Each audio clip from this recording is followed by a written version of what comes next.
Ever wanted to tell a story in German about something cool you did? Something that already happened? Well, you might think there's just one way to say I played, but nope.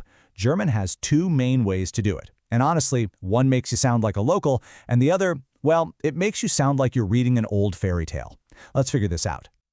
So, you've got this story. It's in the past, and you need to tell it in German. Which way do you go? This is a question every single German learner hits, but the answer isn't about some crazy complicated grammar rule. It's really just about context. Like, are you chatting with your friends over coffee, or are you writing the next great German novel? And here are our two paths. On one side, we have the perfect. Think of this as the spoken past. This is your go-to for pretty much all everyday conversation. Seriously, you're going to use this like 90% of the time you're actually talking to someone. Then, on the other side, you've got the Präteritum. This is the written past, the tense of books, newspapers, and all that formal stuff. Okay, so first things first, let's lock down the one you'll be using constantly, the perfect. Getting this tense right is basically your ticket to sounding natural and fluent when you're just, chatting. The formula itself is kind of like a two-part verb sandwich. You start with your subject, like I or you, then you stick in a little helping verb. It's either going to be haben or sein. And then, way at the very end of the sentence, you put the main verb, what we call the past participle. I know it feels a little weird to split the verb up like that, but trust me, it's the natural rhythm of spoken German. You'll get used to it fast.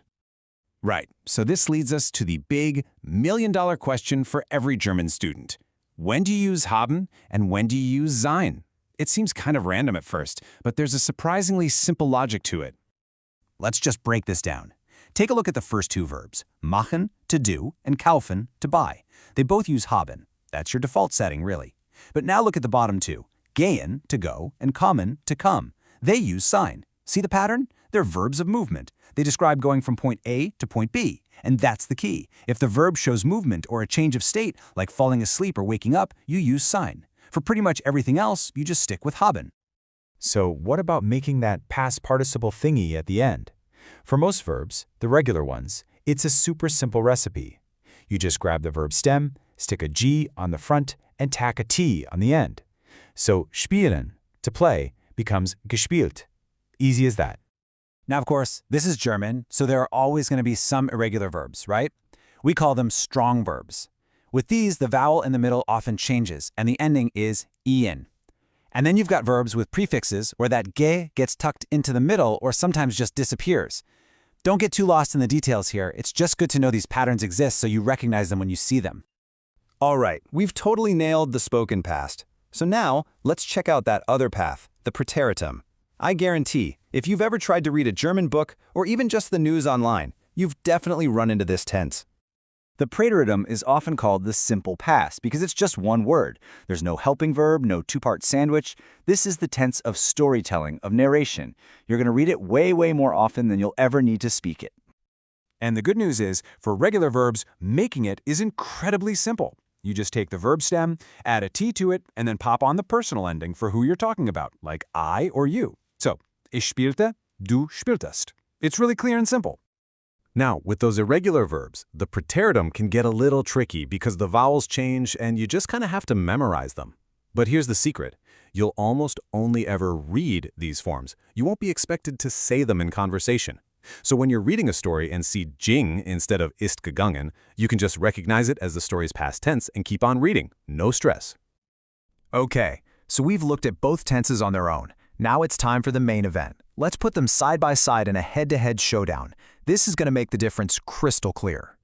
This right here, this is everything. Look at how each row means the exact same thing in English. I played, we went, he saw. But the context is totally different. The column on the left, the perfect, that's what you'd actually say to a person. The column in the middle, the Präteritum, that's what you'd read in a book. It's the same meaning, but they live in different worlds.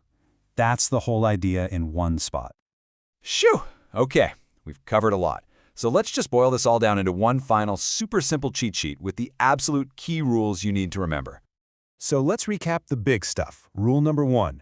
Perfect is for speaking, Präteritum is for writing. Got it? Rule number 2. When you're talking, you're going to use that two-part verb sandwich. And rule number 3, the big one for speaking, to choose between haben and sein, just ask yourself one question. Is something moving from one place to another or changing its state? If the answer is yes, use sein. If not, it's haben. That's it. And that's basically it. You now have the fundamental framework to talk about the past in German, whether you're just chatting about your weekend or curling up with a classic novel. You know the rules, so the only real question left is, what story are you going to tell first?